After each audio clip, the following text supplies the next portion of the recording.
Chapter 1. Finally ascending to home.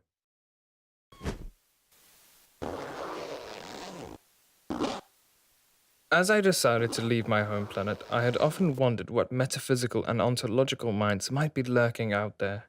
Beyond, as they said. My capsule was, after all, rather small, and the dress code rather strict.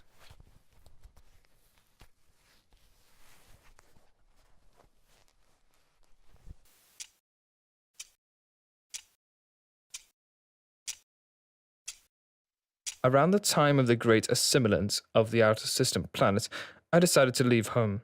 It had never bothered me before, but I felt the state of things becoming increasingly shabby, myself included, and a more tranquil planet might do me some good.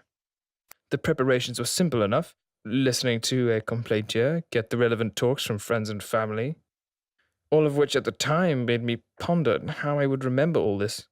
Needless to say, I decided to record it.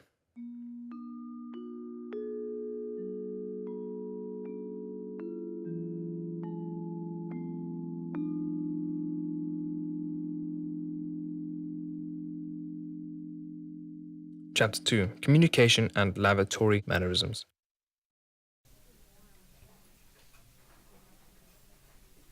When I was preparing for zero-gravity space, I had many questions, such as, which way is up? Does it matter which way is up? And am I even up?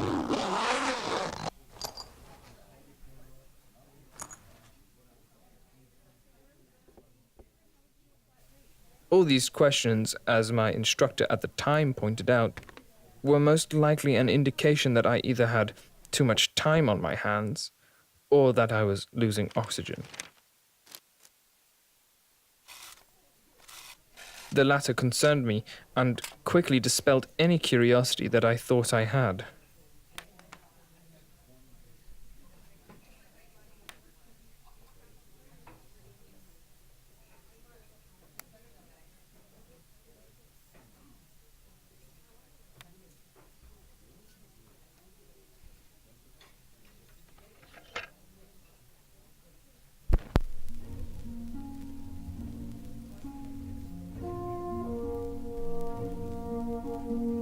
Chapter 7. The Question of Breathing. I once knew a man who, after traveling to the nearest star system by freighter, attempted to introduce coffee to the people of the Flambabosa Claudius, much of whom suffered from narcolepsy. He failed to understand the intricacies of their language. He was unfortunate enough to insult their leaders by way of handshake, a phrase only learned much later, that if a jump was timed with a cough while thrusting a light bulb outwards and your pants firmly on your head meant, I come offering peace.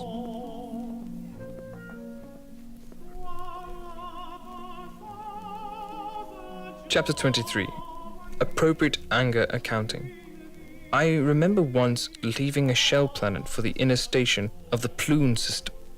The journey back took longer than expected, and I found myself in that very odd place of questioning my sanity. This was, of course, a common occurrence. The key thing to remember was avoid anger, and if one should get upset, redirecting that emotion to something rather than someone.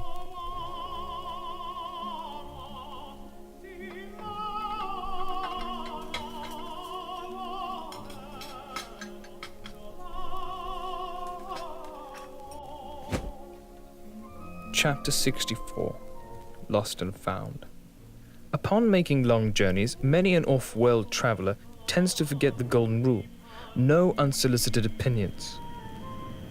Madness in deep space is always a likely illness to contract. Don't let yourself be fooled into starting the crazy craze of opinions, much of which has led to various incidents on well-respected stations. When faced with the unsolicited opinions, practice the essential. Staying as still as possible, avoid eye contact. Alternative precautions are ear protection at all times with binary opinion sensing filters or a wooden stick. All precautions approved by the BSP.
As I sit now, a very different man, I look back and remember the midnights at the Flambabosa very differently from the stories I was told, and in them only find meaning which comes after self-reflection and a little drinking.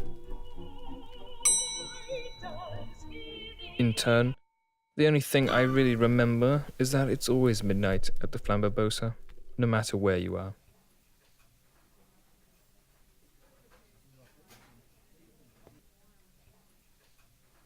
I like your hat. Sorry, what? Your hat.